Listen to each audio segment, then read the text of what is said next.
अक्षरा काय करतेयस? चहा करते ग. अगं ते कळलं मला, पण का करतेयस तू? अगं मी मी मी करू शकते. अक्षरा, तुला किती वेळा सांगितलं तू फक्त आराम करायचा, काहीही काम करायचं नाही. तू मला सांग ना तुला काय हवंय ते. सांग तुला काय खावंसं वाटतंय? नको काय, मला खावंसच नाही वाटत आहे. अगं हो, या दिवसांमध्ये असं होतं. काही खावंसं वाटत नाही, पण असं न खाऊन चालणार आहे का अक्षरा? त्यामुळे तुला आणि बाळाला दोघांनाही त्रास होईल की नाही? आणि बाळाला त्रास झालेला चालणार आहे का तुला? नाही ना? अक्षरा, अगं कसं असतं माहिती का? प्रत्येक गर्भवती स्त्रीला आपण गर्भवती आहोत या विचारांनी चिंताग्रस्त व्हायला होतं अगं. या दिवसांमध्ये ना भावनिक बदल होत असतात आणि त्या सगळ्याचे परिणाम आईवर आणि बाळाच्या आरोग्यावर होत असतात. कळतंय का तुला? आई मला माहिती आहे सगळं, पण बिन काही नाही अक्षरा. आता आपल्या व्यस्त दिनक्रमातून थोडासा वेळ आपल्या आरोग्यासाठी, आपल्या आरामासाठी काढायचा म्हणजे काढायचंच. अक्षू, मला सांग, आपल्याला बाळ कसं हवं असतं? आनंदी, सुदृढ, निरोगी. मग तसं बाळ होण्यासाठी आईने देखील सुदृढ, आनंदी, निरोगी असायला हवं की नको? अगदी बरोबर बोललीस विद्या. हां. हे दिवस जसे उत्साहाचे, आनंदाचे असतात ना, तसेच अनिश्चिततेचे पण असतात. म्हणजे हे बघ, या दिवसांमध्ये कधीतरी मळमळ वाटते, कधीतरी छातीत जळजळ झाल्यासारखं वाटतं, चक्कर येते, डोकं दुखतं किंवा ओटीपोटामध्ये थोडं अस्वस्थ होतं. या सगळ्या गोष्टी जाणवतात ग अक्षरा. आणि म्हणून आम्ही सांगतोय, या काळामध्ये चिंता करायची नाही. आनंदी राहून आपल्या बाळाकडे लक्ष द्यायचं असतं. कळतंय? आणि मानसिक त्रास तर अजिबात करून घ्यायचा नाही.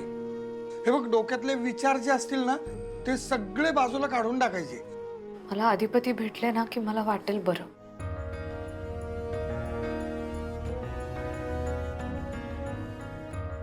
अहो, हे हे असंच राहिलं तर अवघड आहे सगळं. हो ना. अगं पण मला पण कळत नाही काय करायचं ते. काय नाही, मुलं जर आपसातली भांडणं मिटवू शकत नसतील ना, तर पालकांनी मध्ये पडावं लागतं आणि त्यांची भांडणं मिटवावी लागतात. मला काय वाटतंय, आपण आता अधिपती आणि अक्षरा दोघांशी बोलायला हवंय. मलाही तेच वाटतंय.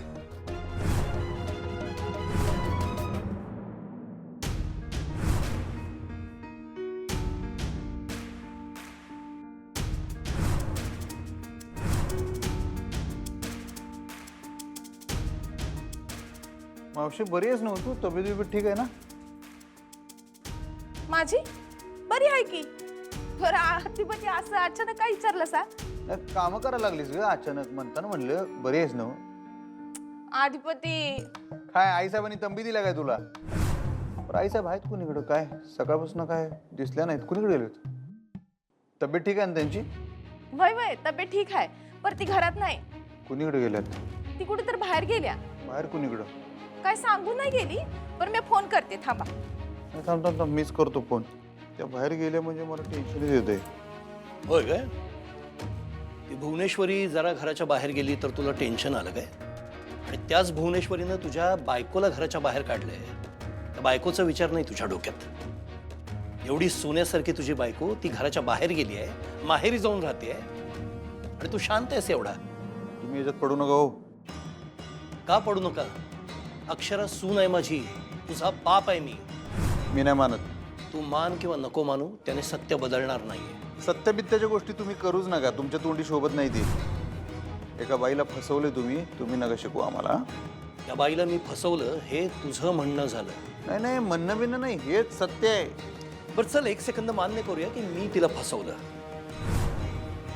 तू वेगळं काय करतोयस रे? तेच करतोयस ना तू? बरं, तुझ्या लेकी मी जिला फसवलं ती माझी कुणीही नाहीये आणि कधी असणार सुद्धा नाही. पण तू जिला अर्ध्यावर सोडलंस ती तुझी बायको आहे ना, लग्नाची. मास्तरीनबाई आमच्यासाठी कोण आहेत आणि आमच्या मनात त्यांचं काय स्थान आहे ते तुम्ही आम्हाला सांगू नका. हे मनातलं स्थान, ही सगळी भाषा सुद्धा भुवनेश्वरीची आहे रे. इतका आहारी गेलायस तिच्या. इमोशनल ब्लॅकमेल करते ती तुला कधीच कळणार नाहीये ना.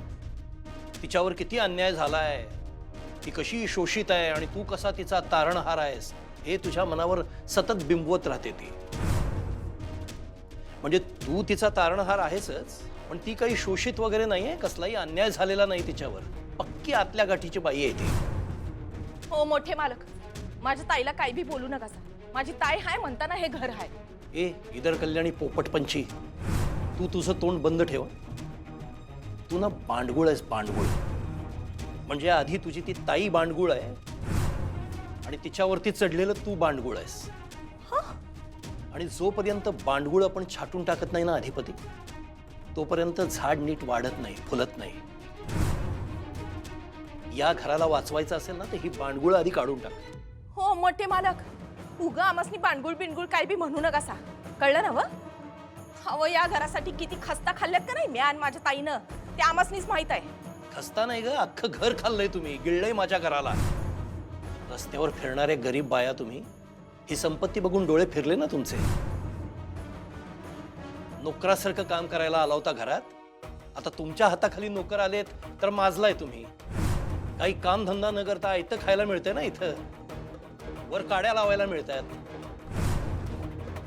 फुकट ते पौष्टिक असं धोरण आहे तुमचं. त्यामुळे तू सांगू नकोस मला खस्ता खाल्ल्यात वगैरे. बास करा की हो, बास करा. का बास का झालं? मी खरं बोलतोय तर झोमतोय काय तुला? अरे कधीतरी डोळे उघड, कधीतरी, आणि त्या भुवनेश्वरीच्या जाळ्यातनं, तिच्या कह्यातनं बाहेर ये. अरे नशीब लागतं रे एवढी चांगली बायको मिळायला. ती मिळाली तुला, तिचा आदर कर, तिचा मान ठेव, तिला जप, तिला या घरात परत घेऊन ये. लायकी नसलेल्या बाईचा आदर करत आलायस, आता तरी बंद कर हे. मायावी आहे ती भुवनेश्वरी, मायावी. मायावी आणि मायाळू मधला फरक तुम्हाला कळला असता मग लई झाला असतं. तुमच्यासारख्या स्वार्थी माणसाला काय प्रेम आणि माया कळणार. बरोबर बोलला सा अधिपती तुम्ही. यासनी काय कळणार आहे ताईचं प्रेम? हो कधी कळलं बी नाही. मला कळलं नाही ना हे बरंच आहे.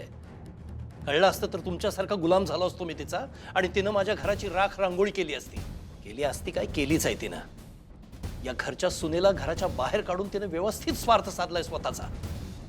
अधिपती तुला कधी कळणार आहे, या घरातून अक्षरा बाहेर जायला फक्त ती भुवनेश्वरी कारणीभूत आहे. अरे अक्षराला घराच्या बाहेर काढलंस, त्या भुवनेश्वरीला घराच्या बाहेर काढ. या समद्याला माझी ताई कारणीभूत नाही. तुम्ही असं तिला घराबाहेर काढू शकत नाही. बरोबर आहे, तिला मी बाहेर काढूच शकत नाही, कारण हा आहे ना मध्ये आमच्या. पण तुला तुला काढू शकतो मी. चल तू इकडे. हो हो ग बसा. ए जा की ग, तू पण काय तोंड बघत बस. जा की मावशी. ये ये.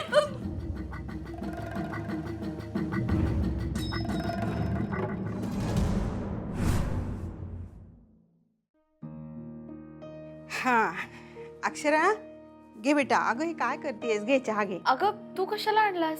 म्हणजे काय तुला हवा होता ना चहा, म्हणून केलाय बघ, गरम गरम आलं टाकून. घे, बरं वाटेल तुला प्याल्यावर. अरे हे बरं आहे बरं का तुम्हा मायलेकींचं. काय झालं? अगं तुम्ही दोघींसाठी चहा केलात आणि मला कुणी विचारतही नाहीये. अहो तुम्हाला डॉक्टरांनी चहा कमी करायला सांगितलंय. अगं मग मी कमीच करतोय ना चहा कपातला. काय हो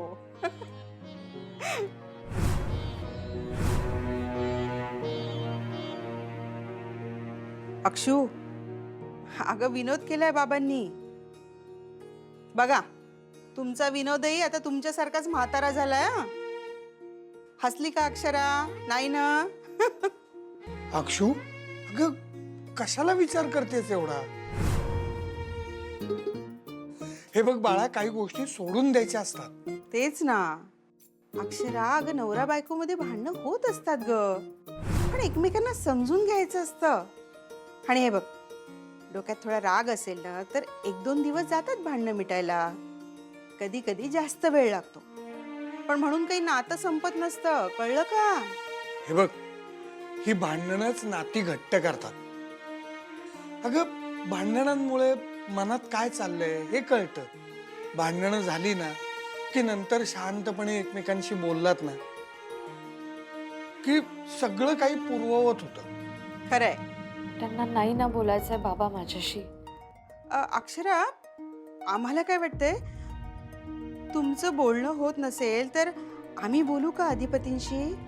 हा, हवं तर आम्ही त्यांना बाहेर भेटतो, किंवा एक काम करू का, त्यांना इथेच बोलवतो, म्हणजे तुझी पण भेट होईल आणि एकदा हा विषय ना पटकन संपवून टाकू. बाबा मला असं वाटतंय तुम्ही नका पडूयात प्लीज. का नको पडू अक्षरा? अक्षरा तूच म्हणतेस ना की ते बोलल्याशिवाय भेटल्याशिवाय तू त्यांच्याशी बोलणार नाहीस, भेटणार नाहीस. त्यांचा काहीच रिप्लाय नाही अक्षरा. मग हे किती दिवस चालणार आहे आणि किती ताणणार आहात तुम्ही या सगळ्याला अक्षरा? आणि या सगळ्याचा ना तू खूप ताण घेतेस बाळा, दिसतंय आम्हाला ते सगळं. मी बोले नाही अधिपतींशी. अगं पण कधी? वेळ आली की. तुम्ही म्हटला होतात ना बाबा प्रत्येक गोष्टीची वेळ यावी लागते. आता त्याच वेळेसाठी मी थांबणार आहे, वाट बघणार आहे. अगं अक्षरा असं कसं म्हणू शकतेस तू? म्हणजे वाट बघायला माझी काही हरकत नाहीये, पण या सगळ्याचा तुझ्या तब्येतीवर परिणाम होतोय. हे बघ अक्षू, तू तुझ्या बाजूनी प्रयत्न कर, आम्ही आमच्या पद्धतीने प्रयत्न करतो आणि त्यांना भेटतो. अगं त्यांच्या मनात काय चाललंय ते तरी कळेल ना आम्हाला.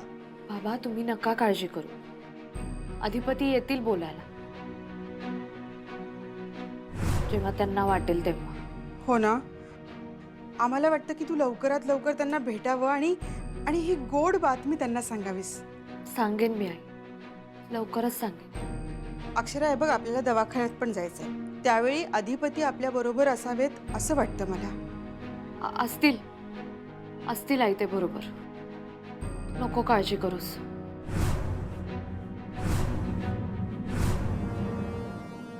अधिपती, तुझं आणि माझं भांडण निरर्थक आहे, ते संपणार नाहीये.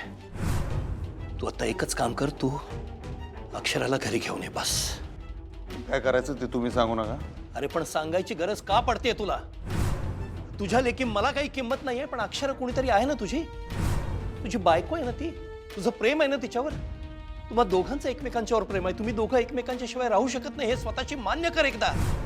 अधिपती, खूप मोठी चूक केलीस तू, याहून मोठी घोडचूक करू नकोस. वेळ गेलेली नाहीये, त्या मुलीला घरी घेऊन ये.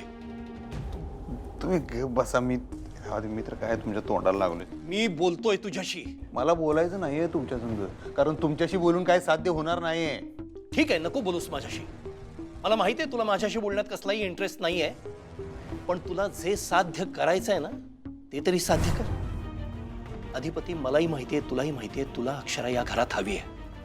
फक्त भुवनेश्वरीसाठी तू तिला परत आणत नाहीयेस. तुम्ही काय आई साहेबांनी कसं काय जबाबदार धरताय? काय घोड मारले हो त्यांनी तुमचं?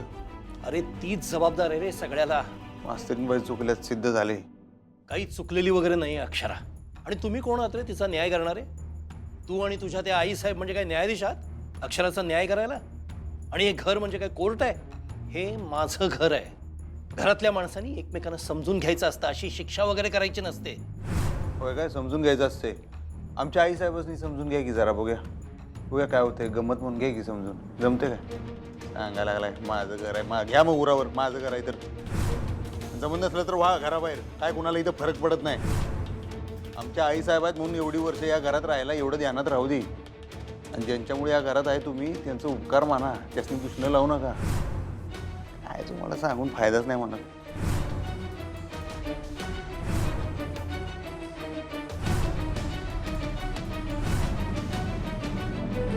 जातीपती होते म्हणून वाचले बाई म्या, नाहीतर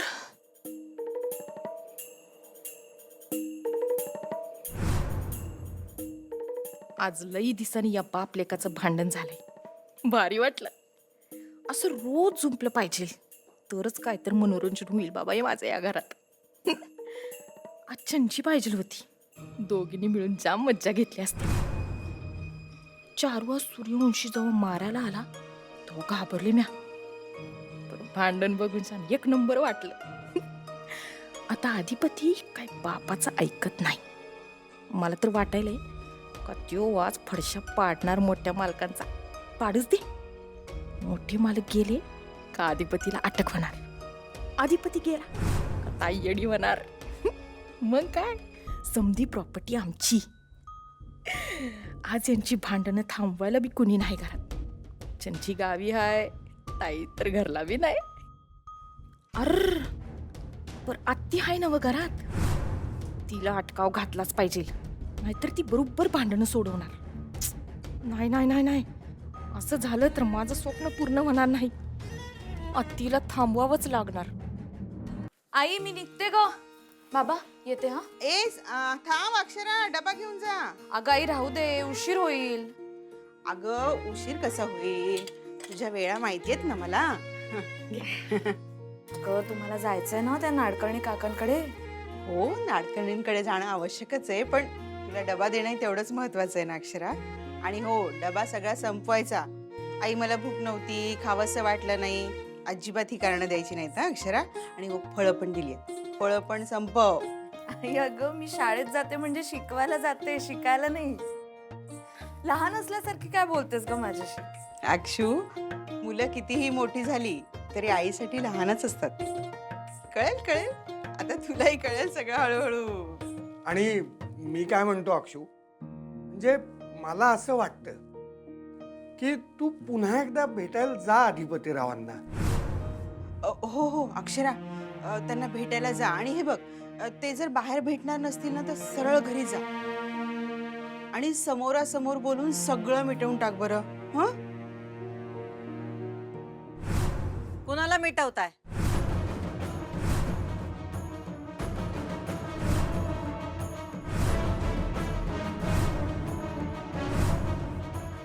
काय हा मग जन्मदात्या बापाबद्दल ही भाषा, ही शिकवण भुवनेश्वरीची, हे संस्कार, सख्खा बाप आहे हे विसरतोयस. अहो विसरायला तुम्हाला लक्षात कोण ठेवतोय? तुमच्यासारख्या माणसाला कोण लक्षात ठेवणार आहे? तू लक्षात ठेवलंस आणि नाही ठेवलंस काय फरक पडतो रे? अख्ख्या जगाला माहिती आहे मी तुझा बाप आहे ते. तेच दुर्दैव आहे आमचं. तुमच्या पोटी उपजलो आम्ही का नाही, ते दुर्दैव आमचं. हा अहो आईसाहेबांनी आत्तापर्यंत एवढी नाती जपलीत म्हणताना तर दुनिया सलाम करत्या. ते दिसणार नाही तुम्हाला गावा. भुवनेश्वरी जे करते ना त्याला नाती जपणं नाही म्हणत, त्याला माणसं वापरणं म्हणतात. स्वतःच्या सोयीनुसार स्वतःला हवी तशी माणसं वापरून घेत आली ती. उगाच आपलं 4 माणसांचं भलं केल्यासारखं दाखवायचं आणि 100 माणसांना त्यासाठी वेठीला धरायचं, हे बरोबर करते ती. आणि ज्या 4 माणसांचं ती भलं केलं असं दाखवते, ती 4 माणसं कोण? जे तिच्यासमोर झुकतात, तिची हाजी हाजी करतात, ती माणसं. तिच्या विरुद्ध बोलणारा एक माणूस दाखव जो तिनं टिकू दिलाय. आणि बाकीच्यांचं सोड, तुला तर मुलगा म्हणते ना स्वतःचा, तुझ्यासाठी खोट्या मायेनं अश्रू ढाळते ती बाई. एवढं जर तिचं तुझ्यावर प्रेम असतं, तुझ्या नात्याची किंमत असते ना, तर अक्षराला घराबाहेर काढण्यासाठी एवढं सगळं केलं नसतं तिनं.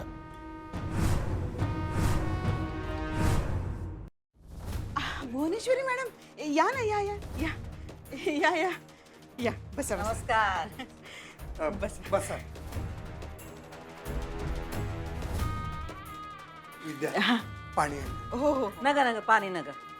कसं आहे, सुनबाई काही घरला परत येणार म्हणून आम्ही आलो इथं. माफ करा, असं अचानक न सांगता आलो आम्ही. हा, अहो माफी काय, तुमचंच घर आहे, तुम्ही कधीही येऊ शकता. केव्हा येऊ असं वाटलं नव्हतं आम्हाला.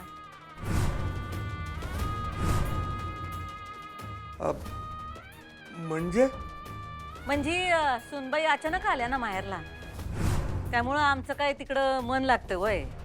म्हणलं स्वतः जाऊन चौकशी करावी, काय आहे, काय गोष्टी येळच्या येळीच निस्तरलेल्या बऱ्या असतात नाही का. असो, कशा आहात सुनबाई? तुम्ही इथे का आलाय मॅडम? अहो, सांगितलं की तुम्हाला, तुमची चौकशी करायला आलो, तुमची विचारपूस करायला आलो. तुमचं काही फोन बिन काय नाही, म्हणलं स्वतः जाऊन तुमची चौकशी करावी. सांगा की, कशा आहेसा तुम्ही? हे खरं उत्तर नाही. हे खरं उत्तर नाही आहे. काय घरात पण शाळा काढल्या का तुम्ही? काय हो तुम्ही सुनबाई? नाही म्हणजे तुम्ही शाळा काढूच शकता की घरात. हा, म्हणजे तुमच्या आई प्रिन्सिपल होत्या, तुम्ही टीचर, याई टीचर, मग काय आई तुमच्या घरात शाळा भरूच शकते का नाही? हो हो. विद्या, अगं चहा पाण्याचं बघ ना मॅडम. हो हो, बघणारच आहे. आम्ही चहा घ्यायला नाही आलो इथं. हो हो, तुम्ही अक्षराला न्यायला आलात ना. बघ अक्षरा, मी तुला म्हणत होते ना, कोणी ना कोणीतरी येईल तुला घ्यायला. Thank you madam. हो विनबाई, तुमची आगीन गाडी जरा थांबवा की, आम्हाला बी बोलू द्या. एवढी घाई काय तुम्हाला संपवायची? सॉरी, म्हणजे मी जरा ते. मॅडम तुम्ही अजूनही सांगितलं नाही तुम्ही का आलाय ते. का आम्ही येऊ शकत नाही का तुम्हाला भेटायला? काय काम आहे तुमचं ते सांगा. काय काम असल हा? आणि काय काम असेल तरच यावं का आम्ही इथं? तुमचा अजेंडा असल्याशिवाय येणार नाही तुम्ही इकडे. अहो नात्यांमध्ये कसला आलाय काय तुमचा एजेंडा का कसला काय? आम्ही खरंच खरंच तुमच्याशीच बोलाय आलोय. तेच काहीतरी बोलायचंय म्हणजे तुमच्या डोक्यात काहीतरी सुरू आहे ना. त्याशिवाय तुमचं इकडे येणं होणार नाही.